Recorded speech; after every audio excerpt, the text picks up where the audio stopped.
아직 아빠가 살아계실 때 아빠는 장기간에 걸친 해외 출장이 잦으셨기에 나는 거의 엄마와 언니와 함께 살고 있었다.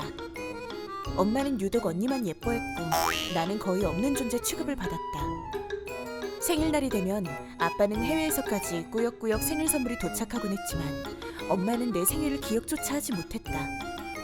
그런 엄마를 보고 자라서 그런 건진 몰라도 언니도 나를 유령 취급하긴 마찬가지여서 아빠가 보내주신 내 생일 선물조차도 언니 마음에 들면 나에겐 한마디 상의도 없이 언니 것이 되게 일쑤였다. 왜 그렇게 엄마는 나에게 쌀쌀맞은 건지, 언니는 왜 그렇게 나를 하찮게 대하는 건지 아빠에게 이야기도 해봤고 아빠 역시 그 일로 언니와 엄마를 호되게 꾸짖기도 하셨지만 잠깐 반성하는 척 하더니 며칠이 지나면 언제 그랬냐는 듯 원상 복귀하길 수차례. 그런 주제에 정말 간혹가다 아버지가 귀국하셔서 집에 계실 때면 언제 그랬냐는 듯 나를 가족처럼 대하는 척 연기를 하기도 하고, 나는 어릴 때부터 어른이 될 때까지 이런 식으로 엄마와 언니의 학대를 받아왔다. 아버지의 수입은 상당한 편이어서 우리 집은 흔히들 말하는 부유층에 속했는데 엄마와 언니는 그런 아버지의 경제력을 이용해서 둘이 함께 세계 곳곳을 여행 다니곤 했다. 그럴 때마다 집에 혼자 남은 나에게는 "넌 이거라도 먹고 있어!" 라며 돈 한 푼 주지 않고 집에 있는 빵 한 덩이를 며칠을 걸쳐 나눠 먹다가 곰팡이가 피어버린 적도 있었다. 난 어른이 되고 나서부터는 집을 나와 혼자 살기 시작했다. 뭐 거의 엄마와 언니에게 쫓겨나다시피 한 거지만 나 역시 내심 바라던 일이기도 했다. "네가 독립한다는데 왜 너한테 돈을 줘야 하니?" 라며 엄마는 땡전 한 푼 도와주지 않았지만 엄마 몰래 아빠로부터 상당한 지원금을 받았었다. 그러던 어느 날 아버지가 쓰러지셨다. 다행히 귀국 중에 쓰러지신 터라 가족들이 있는 근처의 병원에 입원하실 수 있게 되었다. 아빠의 병명은 암이었다. 나는 그 후로 매일같이 병원에 들리게 되었는데 엄마는 아빠의 물건들을 챙겨다 주곤 바로 돌아가 버렸다.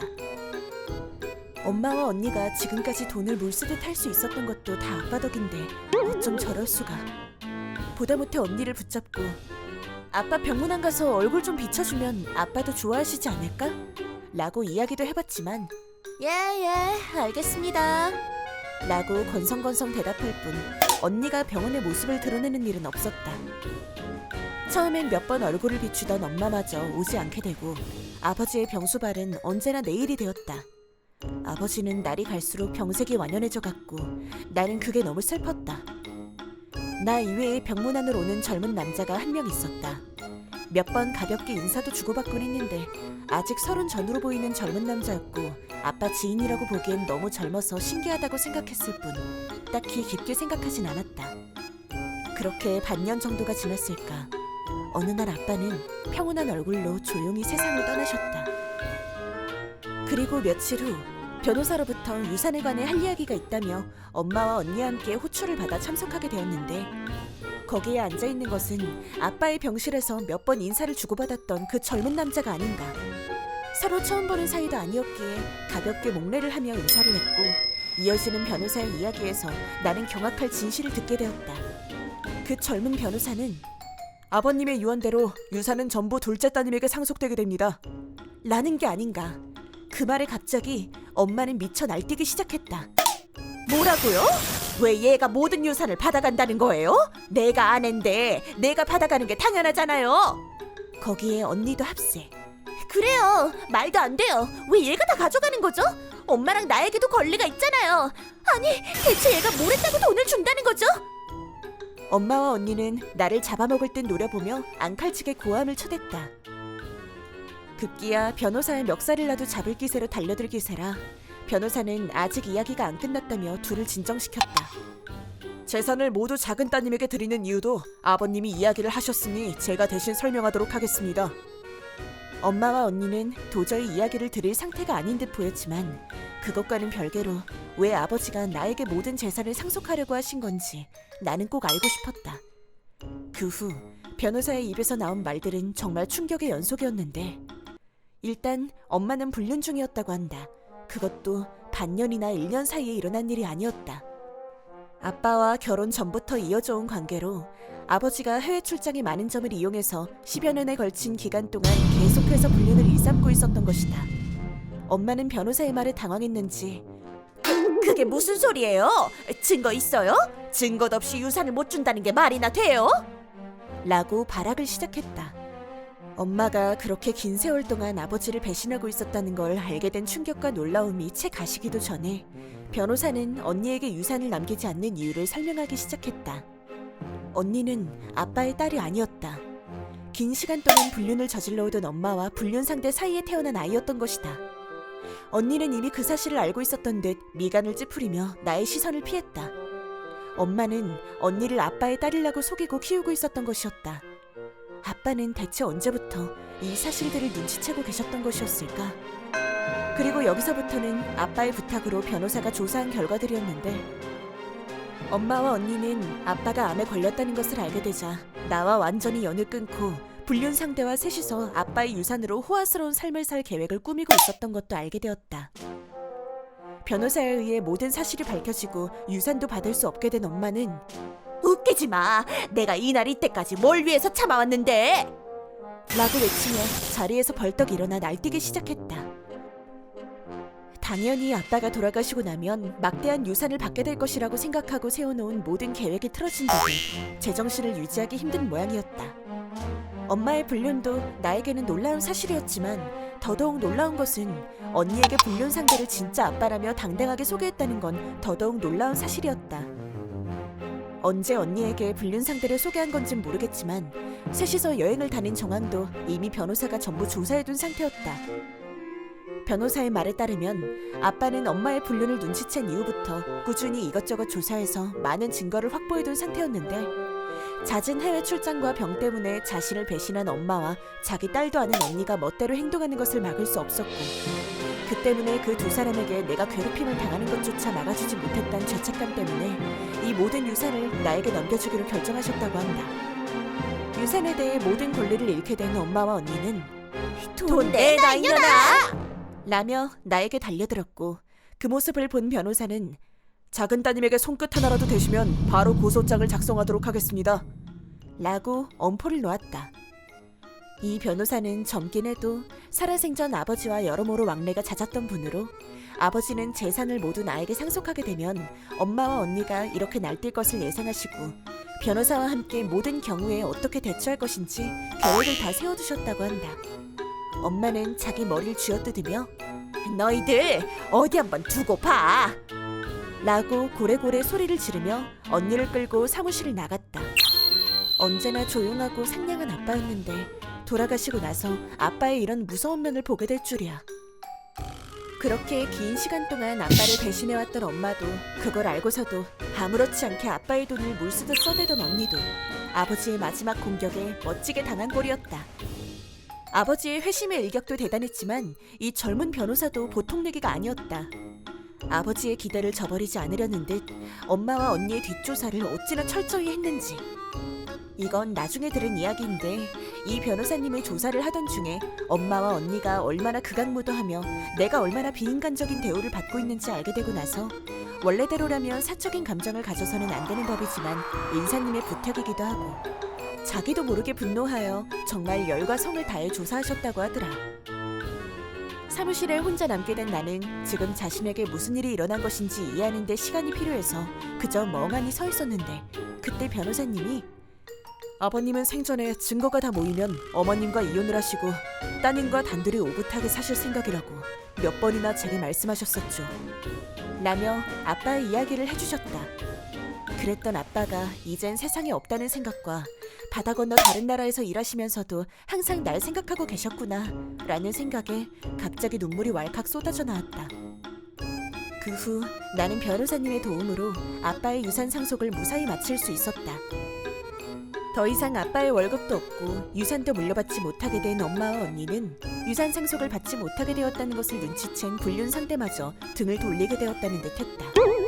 그 후로 엄마는 나에게 유산 내놔! 그건 나랑 네 언니 돈이야! 라는 전화를 줄기차게 걸어왔지만 곧 번호는 바꿀 예정이고 더 이상 엄마 목소리를 듣지 않아도 될 듯하다. 어릴 때부터 엄마가 왜 그렇게 언니 편만 들었는지 이제 모든 것이 이해가 갔다. 엄마는 아빠를 ATM이라고 생각하고 있었던 듯하다. 아빠 돈으로 한껏 사치스러운 생활을 하던 두 사람이 무일푼이 된 이 마당에 앞으로 어떻게 살아갈 것인지 사실 좀 궁금하긴 하다. 나는 엄마나 언니가 나를 찾지 못하도록 먼 곳으로 이사를 해서 새롭게 인생을 새 출발하려고 한다. 여담이지만 아빠의 마지막 유지를 받들어 엄마와 언니로부터 나를 지켜주었던 젊은 변호사님은 내 남편이 되었다. 유산 상속 절차라는 게 꽤나 복잡해서 몇 번이고 반복해서 만나는 과정에서 우리 사이에 감정이 싹트게 된 것이다. 나중에 듣게 된 사실인데 아버지는 돌아가시기 전에 이런 말씀을 하셨다고 한다. 이제 남은 건 우리 딸에게 자네 같은 듬직한 남자만 하나 나타나주면 더 바랄 게 없을 텐데 말일세. 아버지의 마지막 소원을 우리 둘이 이루어드리게 된 셈이라고나 할까. 그날은 중요한 회의가 있는 날이었다. 좀처럼 결론이 나지 않던 회의는 예정보다 길어지게 되었고 잠시 한숨 돌리기 위해 휴식을 가지고 수분을 보충하며 휴대폰을 꺼내들었는데 엄청난 숫자의 부재중 전화가 와 있는 게 아닌가. 무슨 전화가 이렇게 많이 왔나 싶어 내역을 확인하고 있는 와중에 장모님으로부터 전화가 걸려오길래 냉큼 받았더니 다은이가 얼굴과 왼쪽 팔을 크게 다쳐서 구급차에 실려갔다네 라고 장모님은 반쯤 울먹이는 목소리로 말씀하셨다. 순간 머릿속이 새하얗게 되더니 아무 생각도 들지 않았다. 마침 옆을 지나가던 직장 상사가 무슨 일이냐고 묻길래 상황을 설명하니 아니 그런 일이 있으면 빨리 보고하고 집에 가봐야 할 것 아닌가? 어서 안 가고 뭐하나? 라는 꾸지람을 듣고 서둘러 조퇴했다. 집에 가는 동안에도 운전대를 잡은 손의 떨림은 멈추지 않았지만 필사적으로 엉두르며 무사히 집까지 도착했다. 하지만 집에는 집사람의 모습도 장모님의 모습도 보이지 않았다. 대신 근처 이웃들이 집 주변에 모여 있었다. 그제서야 집 주변을 살펴보니 집 앞 도로에는 상당한 양의 혈흔이 흩뿌려져 있는 게 아닌가. 아까 장모님의 전화에 따르면 집사람이 얼굴과 팔에 큰 상처를 입고 병원에 실려갔다고만 했지 그 외의 이야기는 일절하지 않았기에 사방에 흩뿌려진 핏자국들을 보며 혹시 칼에 찔린 것은 아닐까, 교통사고라도 난 것은 아닌가. 내 머릿속에는 가진 끔찍한 장면들만이 차례차례로 떠오르고 있었다. 집 앞에 모여든 근처 주민들에게 무슨 일이 있었느냐고 물어보았지만 다들 일이 벌어진 이후에 몰려든 사람들이었던 탓에 구체적으로 무슨 일이 있었는지 아는 사람은 없었다. 경찰까지 출동했다는 걸로 보아 큰일인 것은 분명한데 무슨 일이 있었는지 어느 병원으로 갔는지도 모르다니 대체 누구한테 물어봐야 하는 건지, 아내는 얼마나 다친 건지 아무것도 모르는 나는 그저 하염없이 집사람에게 전화를 거는 수밖에 없었다. 당시엔 나도 적잖이 충격을 받았던 터라 눈치채는 게 좀 늦긴 했는데 큰 상처를 입고 수술대 위에 누워있을 아내가 전화를 받을 리가 없지 않은가. 거기까지 생각이 미친 나는 바로 장모님께 전화를 걸었는데 장모님도 전화를 받지 않으셨다. 결국 아무것도 못하고 그저 혼자 멍하니 집에 있다 보니 불길한 상상들이 꾸역꾸역 밀려들었고 어느새 나는 엉엉 소리내어 울고 있었다. 그때 전화벨이 울리기 시작했고 확인해보니 아내로부터의 전화였기에 나는 황급히 전화를 받았다. 진수씨, 응급처리도 받았고 치료도 잘 끝났어. 곧 집으로 갈게. 수화기 너머로 들려오는 아내의 목소리는 밝고 활기차게 들렸다. 순간 불안과 걱정으로 얼어붙었던 마음이 녹아내리며 나도 모르게 뭐가 어떻게 된 거야? 전화는 왜 안 받는 거야? 그럴 생각은 없었지만 화를 내고 말았다. 금세 아차 싶은 생각이 들어 아내에게 사과를 하고 큰 소리 질러서 미안. 괜찮은 거지? 아까 장모님 연락받고 집에 와보니 집 앞이 온통 피바다에. 괜찮아. 아내의 목소리에 나는 안정을 되찾았고 어떻게 된 상황인지 물었다. 아내의 말에 따르면 아내가 집안 청소를 시작하고 얼마 지나지 않아 밖에서 날카로운 여성의 비명소리가 들려왔다고 했다. 깜짝 놀라 2층 창문에서 내다보니 큰 개가 강아지와 함께 산책 중이던 부부에게 으르렁대고 있었다고. 마침 마당 청소를 하고 계시던 장모님이 빗자루를 들고 큰 개를 막아서셨고 그 모습을 본 아내도 현장으로 뛰쳐나가게 되었다는데 나가서 보니 그 대형견은 아무리 봐도 투견처럼 보였고 장모님이 빗자루를 치켜들자 사납게 이빨을 드러내 보이고 있었기에 행여 장모님께 달려들까봐 걱정이 된 아내는 큰 개의 목줄을 집어들고 장모님 쪽으로 가지 못하게 했다고 한다. 집사람은 여자치고는 제법 힘이 센 편에 속했지만 큰 개를 상대하기엔 역부족이었고 그렇게 필사의 사투를 벌이고 있는 사이에 근처에서 커피를 마시고 있던 개 주인이 달려오게 되었고 상황은 겨우 정리되었다고 한다. 하지만 진짜 사고는 이 다음에 일어나게 되었는데 아내가 위험에 처했던 부부와 그 부부가 데리고 있던 강아지라고 하기엔 제법 큰 개, 에게 다친 데는 없으시냐며 접근했고 자기보다 큰 개의 위협에 날카로워져 있던 작은 개에게 얼굴과 왼팔을 물어뜯기게 되었던 것이었다. 내가 잘못한 거야. 자기 주인을 지키려고 예민해져 있던 개한테 부주의하게 갑자기 다가갔으니까. 그 노부부분들 많이 놀라셨을 텐데. 아내는 스스로의 행동에 문제가 있었다며 반성하고 있었다. 얼마 지나지 않아 집으로 들어서는 아내를 보고 나는 순간 아무 말도 할 수 없었다. 치료가 끝났다곤 하나 아내의 얼굴과 팔에는 깊은 상처가 선명하게 보였다. 뭐야 이게 대체 어디가 괜찮다는 거야? 당장이라도 욕설이 튀어나올 지경이었지만 필사적으로 참았다. 별거 아닌 척하고 있지만 아내는 천상 여자였다. 짐승에게 이런 큰 상처를 입었는데 웃을 수 있을 리가 없었다. 조금이라도 내 걱정을 줄여주려고 필사적으로 평소와 다름없는 미소를 지어 보이고 있다는 건 말하지 않아도 알 수 있었다. 게다가 아내는 그 지경이 되어서도 남의 걱정을 하고 있었다. 노부부 두 분이 다치지 않으셔서 정말 다행이야. 괜히 내가 끼어들어서 걱정만 끼쳐드린 것 같아. 아니, 얼굴이 그 지경이 되는데 지금 그게 할 소린가? 남자는 얼굴에 흉터 한두 개쯤 있어도 별 문제 없지만 여자 얼굴에 흉터라니. 이게 그냥 웃어넘길 수 있는 문제냐는 말이다. 충격과 슬픔에 울고 소리쳐도 아무도 뭐라 할 수 없는 상황일 텐데 왜 아내는 이 상황에 남 걱정이나 하고 있는 걸까? 아프지도 않은 걸까? 슬프지도 않은 걸까? 바보같이 왜 이렇게 착해 빠진 걸까? 그런 아내를 보고 있자니 여러 가지 감정들이 교차했다. 최악의 경우 아내를 잃게 될지도 모른다는 생각까지 하고 있었던 나 역시 감정이 불안정해졌었나 보다.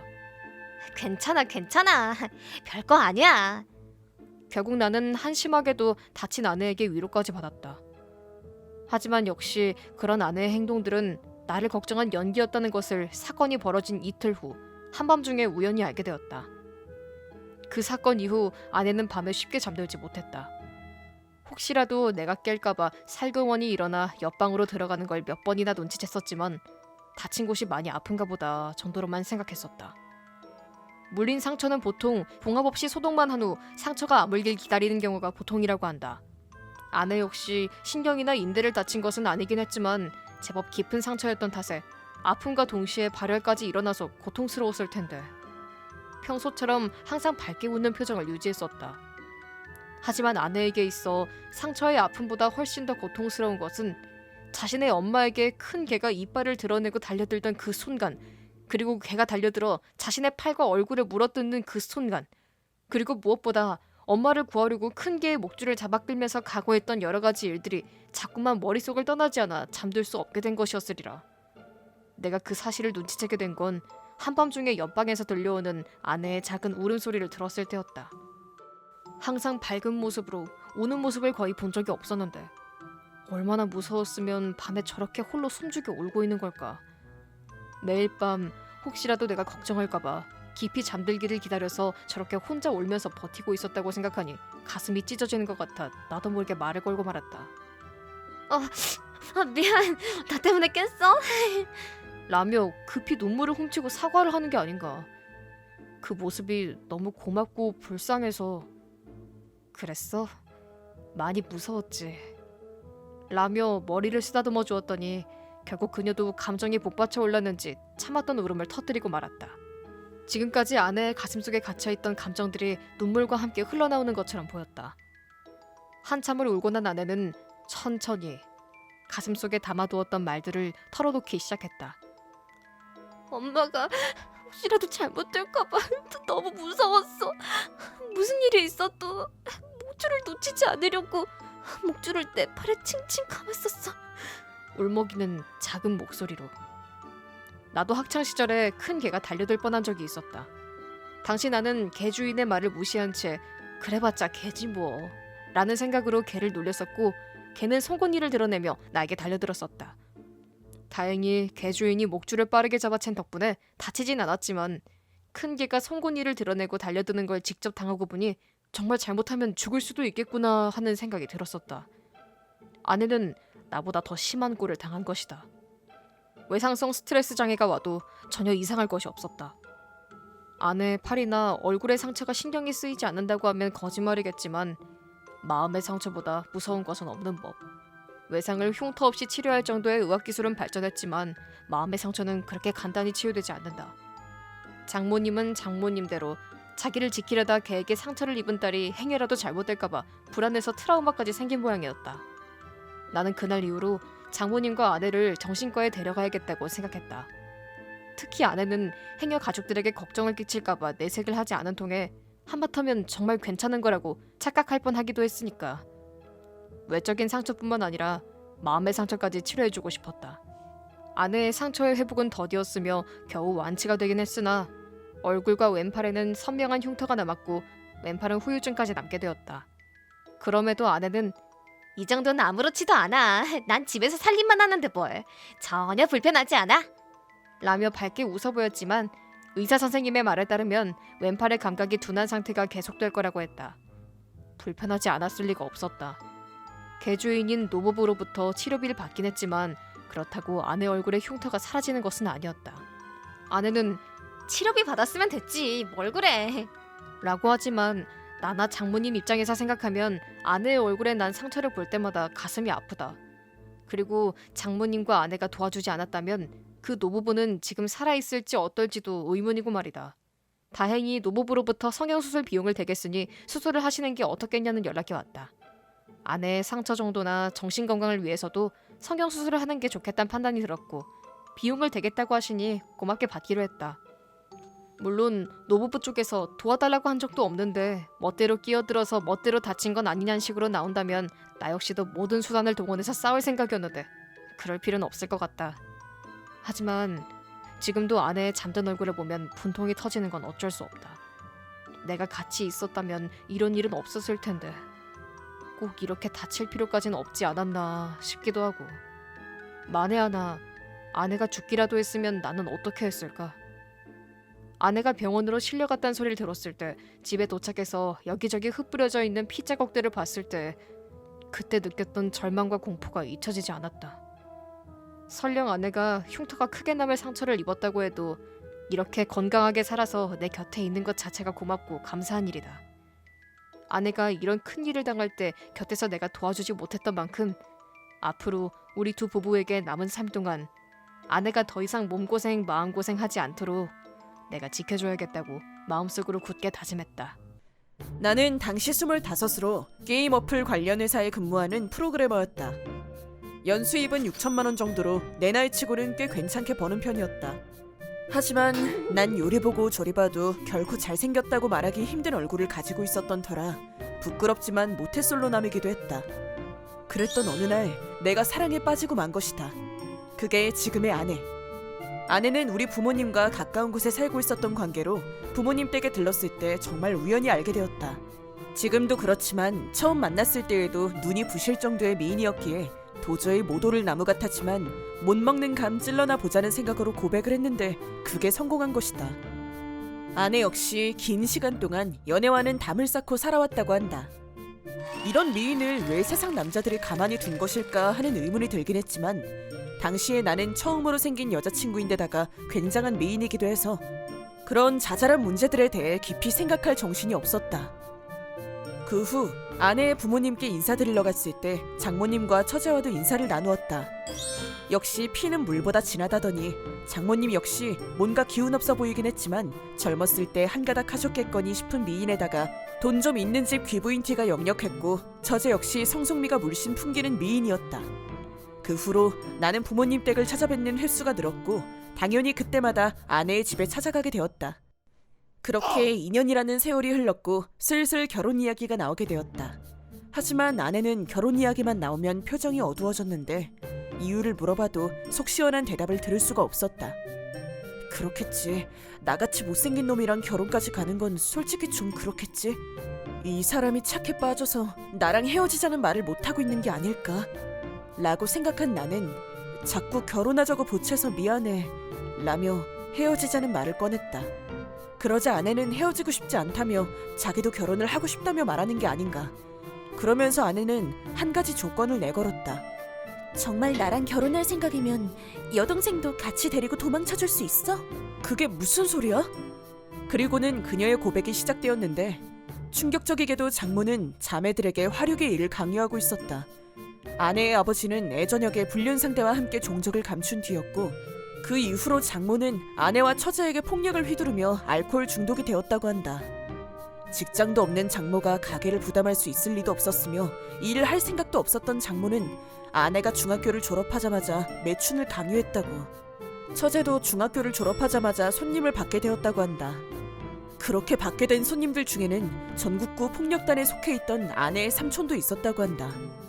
그런 일들이 있었기에 직장 때문에 타지에서 생활하고 있던 나는 몰랐지만 그 지역 일대에서는 제법 알려져 있었고 조롱의 대상이 되고 있었다고 한다.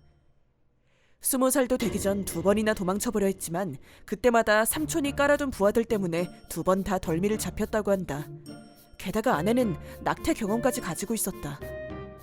지금 와서 생각해보면 아내의 집에 놀러갔을 때 아내도 처제도 없었던 적이 몇 번인가 있었다. 물론 그럴 땐 장모와 함께 술잔을 기울이기도 했었다. 기운이 없어 보였던 건 단지 알코올이 부족해서 그랬던 것뿐이었던 것이다. 그러고 보니 아내와 함께 식사를 할 때면 주변에서 수군거리거나 비웃음 섞인 눈길로 우릴 쳐다보던 인간들도 있었는데 그때마다 나는 아름다운 아내에 비해 볼품없는 내 얼굴을 비웃는 것이라 생각했었다. 아내와 함께 밤을 지새본 적도 없었지만 그게 이상하다고 생각해 본 적도 없었다.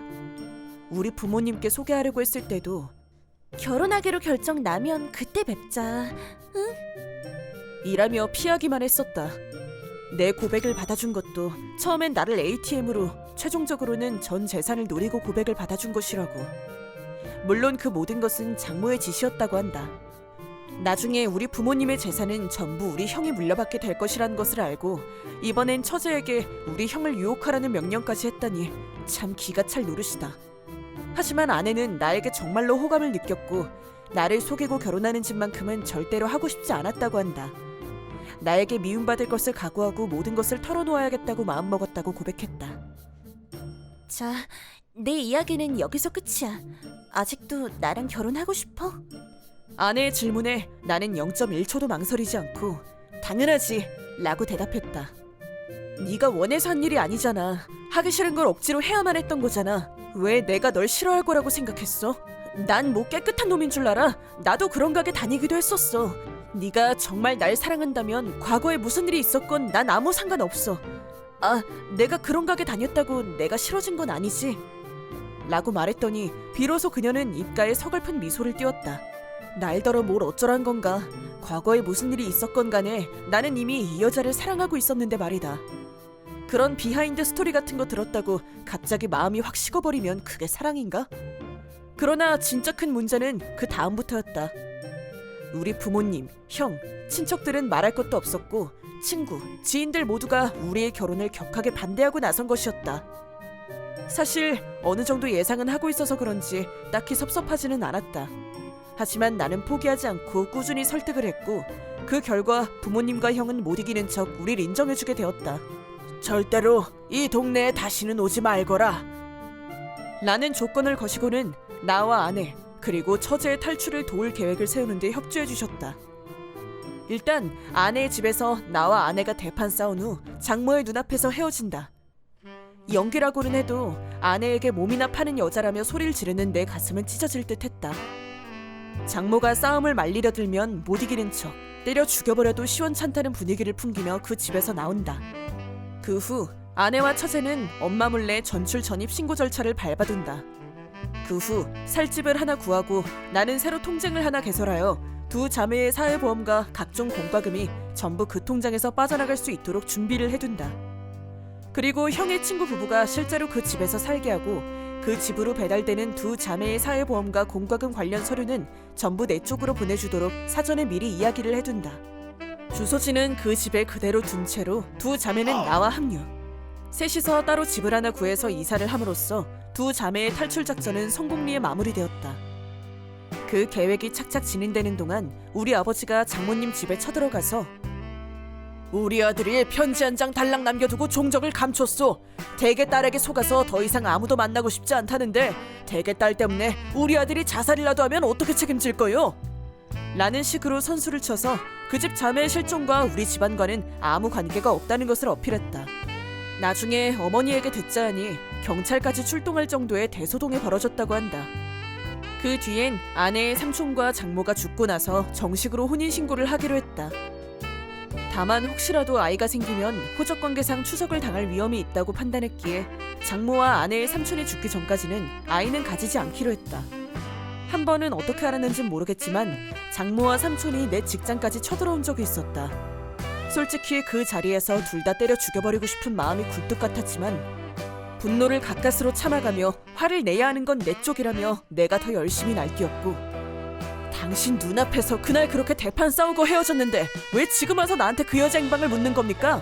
덕분에 내가 정신과 치료까지 받으면서 이제 겨우 잊을만하다고 생각했는데 그런 창녀들이 어떻게 되든 내가 알아야 되나? 다시 내 눈앞에 나타나기만 해보쇼. 치료비 청구할 테니까. 라고 길길이 소리를 지르자 그들은 돌아갔다. 나는 그 후에 재빨리 상사에게 면담을 신청하여 다른 지역의 계열사로 전출을 희망했고 아내와 처제를 데리고 서둘러 이사를 했다. 솔직히 금전적으로는 큰 불편이 없었지만 다른 부분이 상당히 불편하긴 했다. 낮에는 거의 외출을 하지 못했고 장도 밤 시간을 틈타 봐와야 했으니까. 하지만 아내도 처제도 옛날에 비하면 우리에게 지금은 천국이나 다름없어요 라며 밝게 웃어주었다. 그리고 4년 후 아버지로부터 장모와 아내의 삼촌이 죽었다는 연락이 왔다. 음주운전에 의한 교통사고였다. 주변 사람들의 이야기에 따르면 아내와 처제가 종족을 감춘 후 장모와 아내의 삼촌은 술을 인사불성이 되도록 퍼마시고는 형제간에 넘지 말아야 할 선을 넘었고 덜컥 애가 생기고 말았다고 한다. 대낮부터 얼마나 소리를 질러댔는지 근처 사람들이 다들 눈치챌 정도였다고. 결국 다른 일가 친척 모두로부터 외면당하게 되었고 기댈 곳이 없어진 두 사람이 함께 자살한 것이 아니냐는 소리까지 나돌았다. 뭐 솔직히 내 입장에서 생각하면 이유나 뒷사정 같은 건 아무 상관없었고 그냥 빨리 죽어줘서 참 고맙다는 생각밖엔 들지 않았다. 나는 즉시 내가 빌린 집에 살고 있던 형의 친구 부부를 찾아갔다. 형 친구의 이야기에 따르면 아내의 삼촌이 한 번 찾아간 적이 있었는데 경찰을 불러서 쫓아냈다고 한다. 공짜로 살면서 모은 돈이 새 집을 살 정도로 모였다며 살해는 필요 없다고 한사코 뿌리쳤지만 그럼 이사 비용만이라도 내가 내게 해달라고 간곡하게 부탁한 끝에 승낙을 받았다. 형 친구 부부가 이사를 한 후엔 그 방은 해약을 했다. 그리고 아내와 함께 혼인신고를 하고 정식으로 부부가 되었다. 처제는 전문대를 나와 취직을 했고 2년 동안 교제하던 남자친구와 결혼 날짜까지 잡았다. 그 후 나와 아내 그리고 우리 아이 처제와 처제의 남편이 얼굴도 볼 겸 모두 모이게 되었는데 그때 처제가 이 사람은 정말 형부만큼이나 든든한 사람이에요 라며 나에게 소개해 주었다. 그 말에 갑자기 눈물이 왈칵 쏟아졌다. 전혀 그런 분위기도 아니었고 울만한 상황도 아니었기에 처제도 처제의 남자친구도 어리둥절해하고 있었다. 그 모습을 보며 아내는 2살배기 딸아이를 품에 안은 채 이도 참 누가 보면 우리 아빠라도 되는 줄 알겠네 정말 이라며 환하게 웃어주었다. 올해 초 경찰로부터 연락을 받았는데 아버지가 돌아가셨다는 연락이었다. 우리 아버지는 2년 정도 전에 행방불명이 되셨었는데 아버지가 행방불명이 된 원인은 이미 헤어진 내 전처와 아버지의 불륜이 수면 위로 드러나게 되었기 때문이었다. 어느 날 아내와 아버지는 내 차를 타고 드라이브를 즐기다 운도 없이 속도 위반 카메라에 찍히게 되었고 그렇게 두 사람의 불륜이 꼬리가 잡히게 된 것이었다. 당연히 벌금은 차주인 나에게 날아왔고 간 적도 없는 곳에서 날아온 벌금의 경찰서를 찾은 나는 두 사람이 찍힌 속도 위반 사진을 확인할 수 있었다. 그날 아내는 동창회에 참석하기 위해 고향집에 다녀온다고 한 날이었다. 하지만 두 사람을 적발한 과속 적발 카메라는 아내의 고향과는 완전히 반대쪽이었던 것이다. 일부러 동창회 같은 내가 확인하기 어려운 핑계를 대고 아버지와 바람을 피우고 있었던 것이다. 우리 아버지는 흔히들 말하는 바람둥이였던 덕에 어머니가 일찍 세상을 떠나신 것도 화병 때문이 아닐까 싶을 정도다. 아버지의 바람기는 한두 번이 아니었으니 나와 누나에게 있어서는 아버지의 불륜은 일상적인 일로 느껴질 정도였다. 하지만 설마 아들의 아내와 바람을 피울 줄은 꿈에도 몰랐기에 당시에 내가 받은 충격은 엄청났다. 이 문제를 나 혼자 고민할 문제가 아니라고 판단했기에 유일한 피부치인 누나에게 연락을 하게 되었다.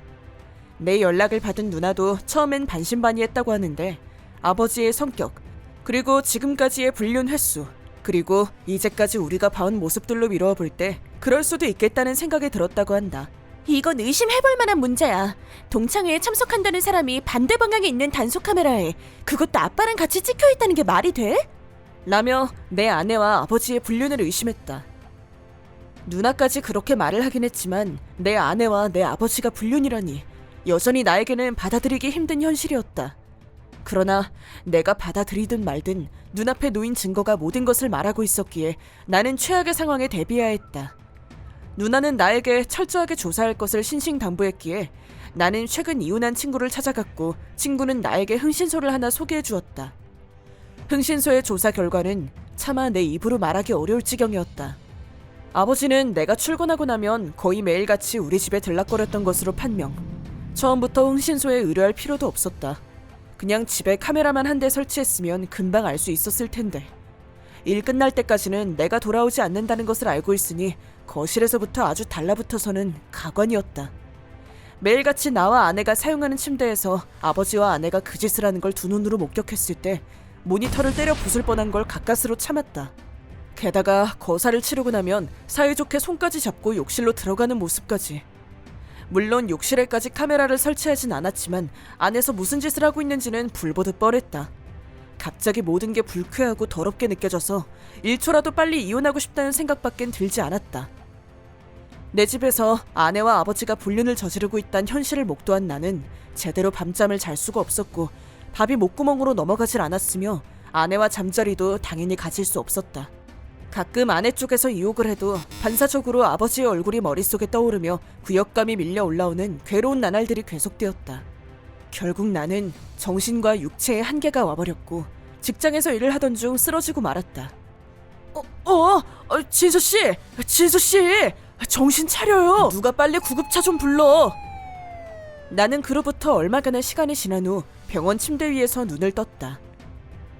이제 정신이 좀 들어? 죄송합니다. 사과는 무슨, 좀 더 자. 네. 상사는 매일매일 급격하게 말라가는 나를 보며 무슨 일이 있는 건 아닌가 하고 걱정을 해주곤 있었지만 제 아내와 아버지가 불륜을 저지르고 있습니다 라고 어떻게 말을 하겠느냔 말이다. 하지만 결국 그날 나는 상사에게 모든 것을 털어놓고 말았다. 아니, 그게 말이 되나? 라며 상사도 처음에는 고개를 가로저을 뿐이었다. 하지만 현재 내 상태로 미루어 내가 하고 있는 말이 결코 거짓이 아니라는 판단이 섰는지 좀 더 빨리 얘기를 하지 그랬어. 내가 도울 일이 있으면 도와주겠네. 라며 자세한 일의 경위를 물어왔고 사태를 완전히 파악하더니 어디론가 전화를 걸었다. 그 후 이혼 전문이라며 변호사를 한 명 소개해 주었는데 나는 몰래 이것저것 조사는 하고 있었지만 내가 가지고 있는 증거들에 대해 아내에게 물어볼 용기도 없었고 행여 물어본다 손 치더라도 그 후 돌아올 반응을 내심 두려워하고 있었기에 변호사에게 모든 것을 맡기기로 했다. 그리고 아내가 없는 틈을 타 짐을 챙기고 사정을 알고 있는 상사의 배려로 회사의 기숙사에 방을 하나 얻어서 당분간 신세를 지기로 했다. 그 후 아내는 미친 듯이 나에게 전화를 걸어댔지만 나는 변호사의 지시대로 아내로부터의 전화를 모두 무시하고 메시지도 읽지도 않고 전부 그대로 변호사에게 전송해버렸다. 변호사의 말에 따르면 아내는 나와 일단 이야기하게 해달라고 난동을 피웠다고 하는데 흥신소의 보고서와 집에서 찍은 영상의 일부를 보여주자 갑자기 얌전해졌다고. 그 후 변호사는 나에게 직접 전화하지 말 것을 권고했다고 한다. 한편 아버지에게는 연락 자체가 닿지 않았다. 이런 정황으로 미루어 아내에게 모든 사정을 들었겠거니 싶었다. 아버지는 나와 누나를 볼 낯이 없었는지 그 길로 종적을 감추어버렸다. 아내는 처음엔 아버지가 강제로, 그 뒤는 협박에 못 이겨서 라며 불가항력을 주장했고 그 사실을 확인할 당사자인 아버지가 실종되어 버리는 바람에 왜 어떻게 바람을 피우게 된 것인지 그 이유는 결국 밝혀낼 수 없었다. 만약 아내의 말이 사실이라면 먼저 손을 댄 것은 아버지이며 그것이 완력에 의해 강제로 행해진 일이라면 아내에게도 동정의 여지가 있을 수도 있겠다고 생각하긴 했으나 아내의 거짓말은 결국 드러나고 마는데 변호사가 아내에 대해 좀 더 자세히 조사하는 과정에서 아내의 친구들의 증언을 들어보게 되었다고 한다. 아내 친구들의 증언에 따르면 먼저 손을 대려고 시도한 건 아버지가 맞기는 하나 아내는 저항은커녕 신나서 오케이를 했다고 한다. 제 몸 하나 지키겠다고 없는 말을 지어내서 조사에 혼선을 초래한 괘씸죄가 추가되어 처음에 책정되었던 2천만 원의 위자료는 3,500만 원으로 불어났고 재산 분할 없음, 이혼 후 나에게 접근 금지 처분, 까지 붙여서 이혼을 하게 되었다. 그 후 아내와는 전혀 연락을 하지 않았다. 소문으로 듣기로는 나이 차가 한참 많이 나는 애까지 딸린 남자와 재혼했다는 소문이다. 아내의 친정은 그 동네에서는 제법 유명한 지역 유지에다가 아내의 남동생이 결혼하여 가업을 이어가고 있었으니 불륜으로 이혼한 가족이 돌아온다고 한들 그리 쉽게 받아줄 수는 없었던 것 같다. 결국 위자료도 자기 명의로 빚을 낼 수밖에 없었다고. 한편 아버지는 나나 누나 앞에 단 한 번도 그 모습을 드러내는 일이 없었다. 진위 여부는 알 순 없지만 어딘가에서 노숙죄를 하고 있다는 소문을 듣긴 했지만 솔직히 아무 감정이 들지 않았다. 아버지는 나에게 있어서 가정 파괴범이나 마찬가지였으니 동정보다는 증오가 앞섰다. 그리고 올해 초 일용직 노동자들이 모여 사는 숙소에서 싸늘하게 식은 채로 발견된 것이다. 아버지의 사망 소식을 듣고도 내 마음은 평온했다. 아들 된 도리로 장례식을 치르긴 했지만 시신은 기증해버리기로 했다. 이런 인간을 어머니 옆에 나란히 눕히고 싶지 않았기 때문이었다. 물론 누나도 찬성한 일이었다. 전철은 재혼해서 새 삶을 살고 있고 아버지는 일용직을 전전하다 멋대로 죽어버렸다. 대체 왜 아버지가 자기 자식의 아내에게 손을 대게 되었는지 사건의 진실은 영영 알 수 없게 되어버렸다. 이젠 알고 싶어도 알 방법이 사라진 것이다. 뒷맛이 씁쓸한 결말이었다. 아버지가 세상을 떠나고 얼마 뒤 변호사로부터 한 통의 전화가 걸려왔다. 전화의 내용은 가히 충격적인 것이었는데 아버지가 내 앞으로 유산을 남겼다는 것이었다. 노숙 생활을 전전하며 일용직 노동자로 번 돈을 꼬박꼬박 저금하고 있었다는 것 같았다. 게다가 생명보험까지 들어있었고 보험금의 수령인은 나였다. 물론 아버지가 자살을 한 것은 아니었으며 이렇게 빨리 세상을 뜨게 될 줄은 몰랐겠지만 아무튼 아버지의 유산이 나에게 돌아오게 된다는 것만은 확실했다. 나는 누나에게 전화를 걸어 이 사실을 알렸다. 이 돈을 어떻게 처리해야 할지도 감이 오지 않았고 금액도 상당히 컸기에 아버지 때문에 평생 고생해온 누나도 이 돈을 받을 권리가 있다고 생각했기 때문이었다. 하지만 누나는 그 돈은 아버지가 너에게 남긴 거잖아? 난 괜찮으니까 네 마음대로 해. 나 신경 쓰지 말고. 라며 대수롭지 않다는 반응이었다. 누나는 이미 결혼했으며 남편의 벌이도 괜찮았기에 별 걱정 없이 살고 있는 상황이었다. 게다가 누나의 네 전처한텐 위자료 받았지만 아버지한테는 한 푼도 못 받았잖아. 라는 말로 미루어 볼 때 그 돈은 가정을 파괴당한 내가 가져야 한다고 생각하는 듯했다. 뭐 하긴 불륜 상대에게도 위자료를 청구하는 것은 내가 가진 당연한 권리이긴 하다.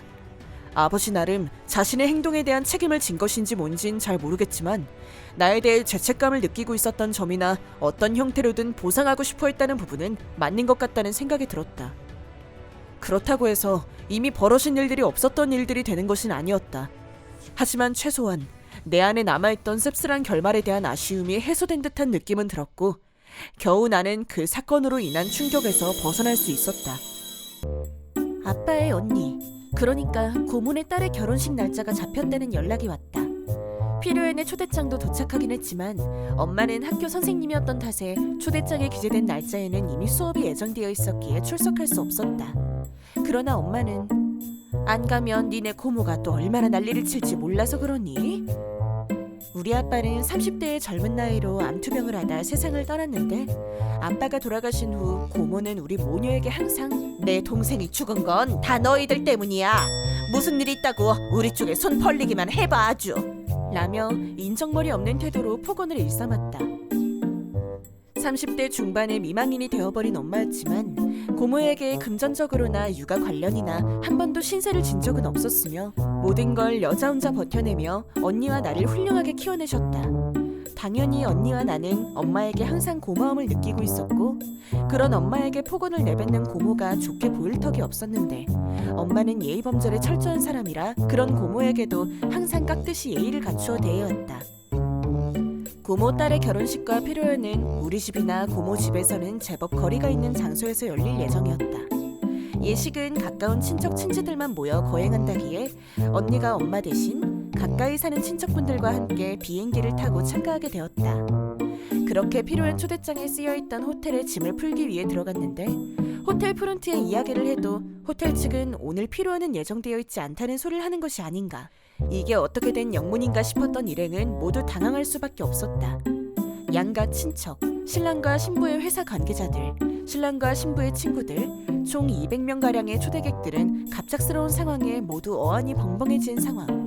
거기다 엎친 데 덮친 격으로 신랑, 신부, 양측 부모와도 연락이 되지 않았고 200여 명의 단체 미아가 탄생하게 되었다. 언니는 물론이고 그 자리에 있었던 다른 초대객들 역시 몇 번이고 초대장을 꺼내들고 장소, 날짜와 시간을 확인했다. 하지만 몇 번을 확인한들 초대장에 쓰인 장소는 여기가 맞았고 날짜도 틀림이 없었는데 200명이 넘는 사람들을 언제까지 길가에 세워둘 수도 없는 노릇이라 언니는 부랴부랴 호텔 측과 무슨 방법이 없는지 의논하기 시작했는데 대화하던 중 피로연과 숙박 예약이 2주 전에 캔슬되었다는 것을 알게 된 것이다. 그 사실을 들은 200명은 대체 어떻게 된 일이냐며 다시 웅성웅성. 다들 직장에 있는 사람들이라 날짜 맞춰 휴가를 낸 사람들이 대부분이었으며 거리도 제법 되는지라 여기까지 오느라 쓴 시간과 비용까지 생각하면 이만저만 큰 문제가 아니었다. 그런데 도착하고 보니 제멋대로 캔슬을 했다고? 연락도 없이? 초대객들은 다들 먼 거리를 날아온 사람들이며 호텔 예약이 되어 있다고 철석같이 믿고 있었던 터라 한순간에 난민이 되어버렸다. 결국 대부분의 초대객들은 당혹감과 분노를 감추지 못하고 돌아가 버리는 사람이 속출했다. 그나마 남아있던 사람들은 상황 파악이라도 해보겠다며 닥치는 대로 여기저기 전화를 돌려댔다. 언니는 할아버지 할머니와 함께 간 것도 있고 상황이 재미있게 돌아간다 싶어서 구경 삼아 끝까지 남아있었다고 한다. 초대객들 중 일부는 호텔 측의 도움까지 받아가며 어떻게든 오늘 하루만이라도 숙박할 수 있는 곳을 찾아 동분서주했지만 성수기에 빈방이 있을 턱이 없었다. 당일치기로 돌아가려고 해도 관광지로 유명한 곳이기도 하고 성수기이기도 해서 비행기는 고사하고 열차나 버스도 표가 없는 지경이었지만 언니와 같은 젊은 세대들은 찜질방이나 PC방을 이용하면 그만이었으므로 딱히 문제는 없었다고 한다. 필요한 시작 시간을 1시간 남짓 남겨둔 상황에 드디어 신랑 신부로부터 연락이 왔고 사건의 전말이 드러나게 되었는데 피로연 회장을 다른 장소로 바꾸었음에도 불구하고 참가자들에게 연락을 돌리는 걸 깜빡했다는 게 아닌가. 사실 고모 딸이 원하던 피로연 장소가 있었는데 그곳에 예약이 다 차 있는 바람에 할 수 없이 호텔에서 피로연을 하기로 하고 예약을 했던 것이라고. 그랬던 것이 갑자기 피로연을 캔슬한 사람들이 생겼고 고모 딸이 고집을 부려 당초 하고 싶었던 피로연장으로 예약을 변경. 호텔 쪽 예약은 취소를 해버린 것이었다고 한다. 게다가 호텔 쪽 예약을 취소하려 했을 때 대규모의 단체 손님을 위해 성수기에 객실을 확보해두었던 호텔 측은 당연히 위약금을 청구해오자 거기에 발끈한 고모 딸은 그럼 대신에 당신들이 책임지고 다른 호텔 예약해놔. 라며 진상을 부렸지만 호텔 측은 당연히 거절. 그 호텔은 서비스가 개판이야. 라며 자기가 되려 화를 냈다고 한다. 이야기를 들으면 들을수록 누가 개판인지는 말로 할 필요도 없이 분명해 보였지만 역시 그 엄마의 그 딸을 낳은 생각이 들었다. 고모는 한술 더 떠서 자신들이 연락을 하지 않은 것은 안중에도 없이 언니에게 거기 사람들 데리고 빨리 이쪽으로 이동해. 라고 오름장을 놓았다지만 날개도 없는데 1시간도 안 남은 시점에 갈 수 있는 거리가 아니었다. 그나마 남아있던 사람들도 언니로부터 이유와 상황 설명을 듣더니 하여간 그쪽 집안은 답이 없다 라며 교통비는 고모네 가족들에게 청구하기로 하고 다들 집으로 돌아갈 방법을 찾기 시작했다고 한다. 자신들의 실수를 사과하기는커녕 서두르라며 재촉하는 그 아나무인격의 태도 때문에 변경된 결혼식장으로 이동하는 하객은 단 한 명도 없었다고 한다. 결국 하객들은 하나둘 제각각 뿔뿔이 흩어져 귀갓길에 올랐고 언니는 비행기 티켓을 겨우겨우 구해서 할머니와 할아버지를 태워보낸 후 모처럼 관광지에 가서 휴가 기분 제대로 내고 PC방에서 하룻밤을 보낸 후 다음날 비행기로 집으로 돌아왔다. 그런 일을 당했으니 언니가 조금은 화가 나 있을 줄 알았는데 언니는 여행지가 얼마나 근사했는지 얼마나 재미있었는지 하는 이야기만 늘어놓았다. 언니에게 그런 일을 당하고 화도 안 나냐고 물었더니 안 그래도 우리 가족들에게 허구한 날 악다구니만 퍼붓는 고모 얼굴도 보기 싫었는데 엄마 부탁이라 거절하지 못하고 꼼짝없이 결혼식에 참석하나 했는데 안 가도 되게 됐으니 얼마나 잘된 일이냐며 좋아했다. 게다가 교통비와 숙박비는 나중에 고모에게 청구하면 되니까 교통비, 숙박비 공짜로 여행 다녀온 셈이라며 즐거워했다. 물론 그런 식으로 낙관적으로 해석하고 있는 것은 언니 정도였고 다른 친인척의 분노는 이만저만이 아니긴 했지만 언니는 초대받은 하객들이 모두 돌아가 버린 탓에 정작 결혼식에는 초대객이 한 명도 없었을 것이며 그 상황에 이미 예약을 해버렸으니 피로연을 안 할 수도 없었을 것이고 하객 한 명 없는 피로연이라니 얼마나 우습냐며 배를 잡고 깔깔댔다. 실제로 고모 딸의 결혼식 피로연은 언니가 말한 그대로였다고 한다. 그렇게 고집을 피워서 결혼식 장소를 변경까지 했는데 초대객이 단 한 명도 없는 상황이라 피로연장에 참석한 것은 사회자와 양 부모님을 합쳐 5명. 그래도 피로연 프로그램은 예정대로 두 사람의 사진이나 부모님들에게 드리는 편지 낭독 등 듣는 사람 하나 없이 전부 진행되었다고 하며 결국 마지막엔 참다 못한 고모 딸이 울고불고 난리를 쳤다고 한다. 제일 놀라운 건 두 사람은 결혼식 당일에 파국을 맞이했다는 점이다. 아무도 오지 않는 결혼식이니 당연히 축의금은 0원. 고모 딸은 울고불고 날뛰었고 신랑은 불같이 화를 내다 보니 양가 부모들까지 싸우게 되었고 최소한 식장의 위약금과 고모 딸이 우겨서 새로 예약한 식장의 비용을 누가 부담해야 하는가로 격렬한 논쟁이 있었다고 한다. 덕분에 이혼한 뒤에도 아직도 돈 문제가 해결되지 않아 진흙탕 싸움을 이어가고 있다고 한다. 고모와 고모 딸은 아니 캔슬을 했으면 호텔에서 알아서 고객들한테 연락을 돌려야 되는 거 아니야? 라는 기적의 논리로 호텔을 상대로 소송을 걸었다는데 호텔 측도 기가 막혔는지 맞소송으로 받아쳐버렸다고. 그러자 그녀들은 공격 대상을 친척들로 변경. 댁들이 결혼식에 안 오는 바람에 결혼이 파탄이 났잖아. 이혼한 것도 전부 당신들 책임이야. 손해배상 청구할 테니까 그리 알아. 라며 우리를 고소하겠다고 큰 소리를 쳤는데 세상 어떤 변호사를 데려온들 우리가 질 일은 없었으므로 모든 친척들이 그냥 무시를 했다고 한다.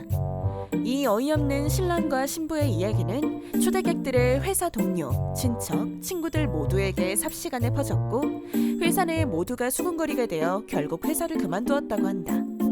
고모 딸은 그 사건을 계기로 완전히 방에 틀어박혔다고 한다. 고모네 집에 친척들이 모일 때면 다들 그 이야기를 꺼냈고 그때마다 고모는 길길이 날뛰긴 하지만 평소 고모의 언행에 진저리를 치던 친척들은 그럼에도 불구하고 그 이야기를 꺼낸다고 한다. 아빠에겐 고모 이외에도 큰아버지가 계셨는데 고모는 우리 엄마에게 하듯 큰어머니에게도 언제나 무례하게 굴어왔었다고 한다. 뿐만 아니라 큰아버지의 둘째 아들이 수능 점수가 모자라 가고 싶어하던 대학에 가지 못하고 재수하게 되었을 때도 위로는 못할 망정 조롱과 폭언을 일삼은 일도 있었기에 대인공포증 증세를 보이기도 했었다. 물론 그 후 1년간 열심히 공부한 덕분에 지금은 즐거운 대학 생활을 보내고 있긴 하지만 아무튼 그런 이유로 큰아버지는 우리 엄마보다 더 고모를 싫어하시는 건 전부터 알고는 있었지만 결혼식 소동으로 고모 딸이 이혼을 하고 회사도 그만두고 방구석에 틀어박혀 있다는 걸 알게 되고 나서부터 걔 새 직장은 구했대. 우리 큰딸이 말이야 이번에 여행을 보내주더라고 하면서 고모의 속을 긁어대신다. 그때마다 고모는 얼굴만 벌개져서 아무 말도 못하고 있다. 우리 엄마는 그런 분위기에 동참하지는 않고 항상 조용히 지켜보기만 하지만 친척 모임이 끝나고 나면 의뢰히 그 이야기 너무 웃기지 않았니? 하며 웃으시곤 한다. 전부터 고모네 모녀는 항상 결혼도 연애도 하지 않고 있는 언니를 놀려댔었는데 가끔씩 고모 딸이 아직도 남친 없어? 라는 식으로 언니가 연애를 못하는 줄 알고 이죽거리기는 했지만 사실 우리 언니는 고모네 딸 따위는 비교도 안 될 정도로 남자들에게 인기가 많았다. 그럼에도 불구하고 언니는 여자 혼자 두 딸을 훌륭히 키워준 엄마에게 효도하겠다며 자기 일에 충실할 뿐 연애나 결혼을 못하는 게 아니고 안 하는 것이었다. 매번 친척 모임 때마다 큰아버지를 볼 때면 너무 심하신 거 아닌가 싶을 정도로 고모네 모녀를 놀려대시긴 하지만 솔직히 이것도 다 자업자득이니 고소하다는 생각이 드는 건 어쩔 수 없다. 2년 전에 결혼까지 생각했던 여자와 헤어졌다. 갑자기 잡힌 해외 출장 때문에 언제나처럼 강아지를 펫호텔에 맡기려고 예약 전화를 걸려고 했더니 그녀가 대뜸 그냥 강아지 내가 보면 되잖아. 라고 하는 게 아닌가. 여러모로 많이 챙겨주니까 우리 강아지도 좋아하거든. 직장도 가야 하니까 24시간은 아무래도 좀 그렇긴 하지만 같이 산보도 갈 수 있고 내가 많이 귀여워해줄게. 한번 맡겨봐. 라며 은근히 맡겨주길 바라는 눈치였다. 아무리 그래도 프로에게 맡기는 게 낫다며 강아지 보는 게 보통 일이 아니라고 설득을 해봤지만 자기도 강아지 키워봤다고 졸라대는 통에 할 수 없이 맡겨보기로 했다. 그때는 얘가 이렇게까지 강아지를 좋아했었나 싶어서 살짝 놀랍기까지 했다. 그래서 사료와 간식의 종류는 주는 시간까지 자세히 메모해서 넘겨주고 그녀를 믿고 강아지를 맡겼다. 그리고 2주일이 지났고 예정보다 이틀 빨리 귀국하게 되었다.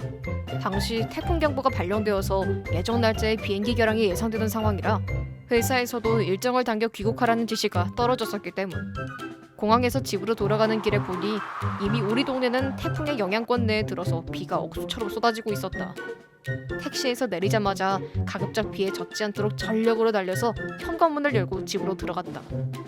거기서 내가 목격한 곳은 착색류와 첨가물 범벅에 모 유명 메이커의 싸구려 사료 봉투 왔어? 어서 와. 비 많이 오지? 라며 수건을 들고 달려오는 그녀. 이 사료 뭐야? 아, 이거? 개밥인데? 사료도 간식도 정기적으로 구매하고 있었으니 여유분이 있었을 리가 없는데 대체 뭐가 어떻게 된 건지 감이 안 와서 생각에 잠겨 있는데 그녀가 말하길 강아지가 이제 평범한 음식도 먹을 수 있게 됐어. 라고 웃으며 말하는 게 아닌가. 쇼크였다. 왜 그래? 갑자기 표정이 안 좋아 보이는데?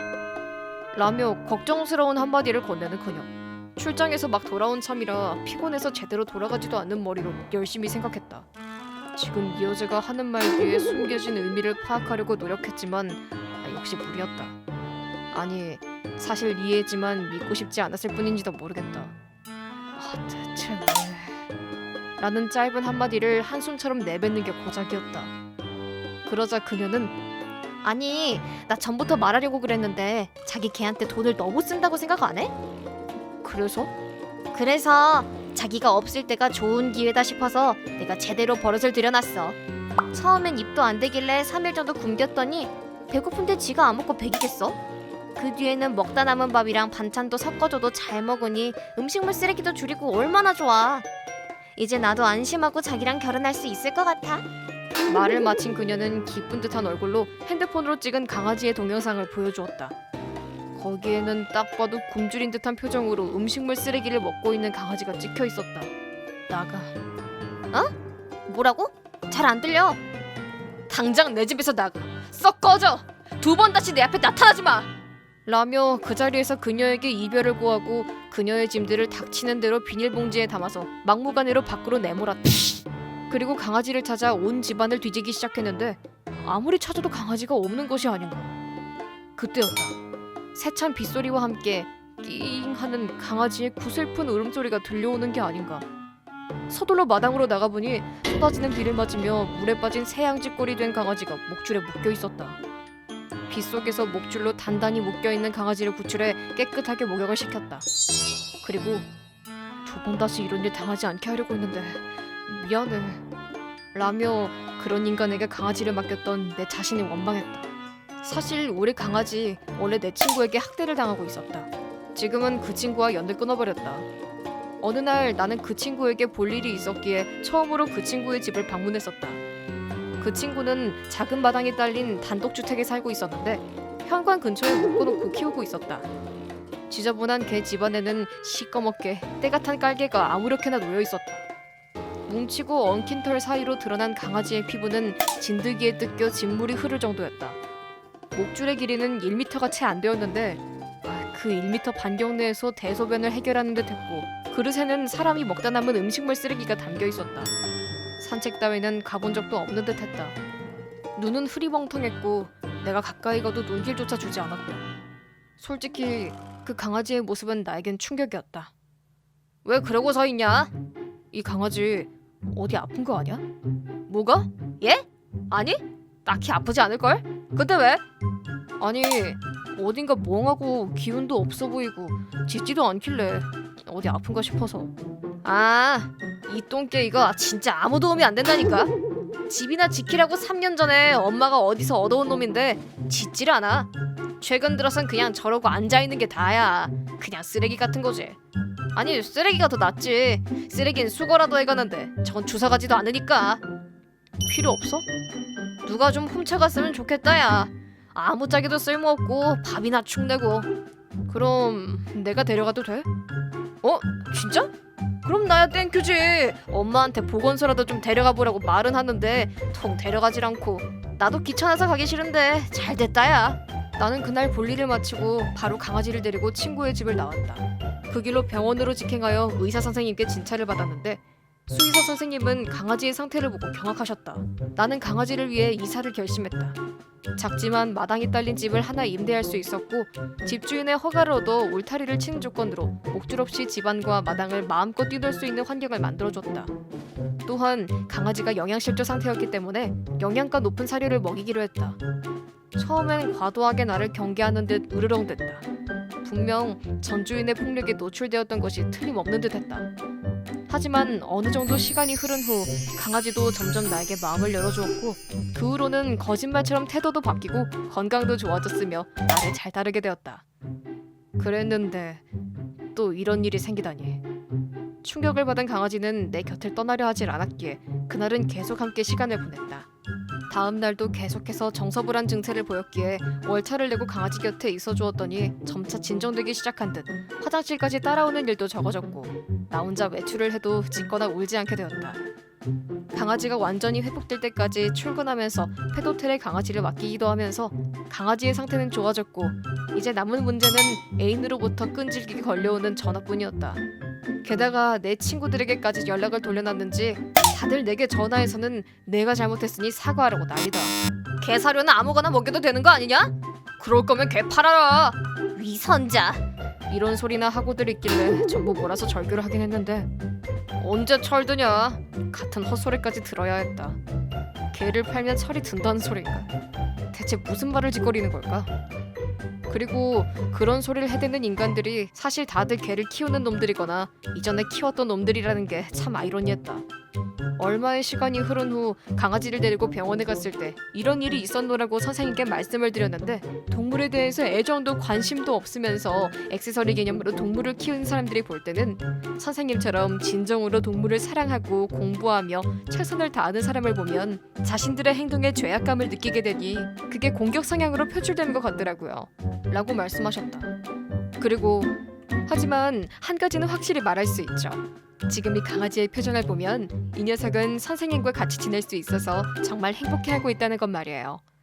제가 이런 말 해도 될진 모르지만 이 녀석을 이렇게 행복한 강아지로 만들어주셔서 정말 고마워요.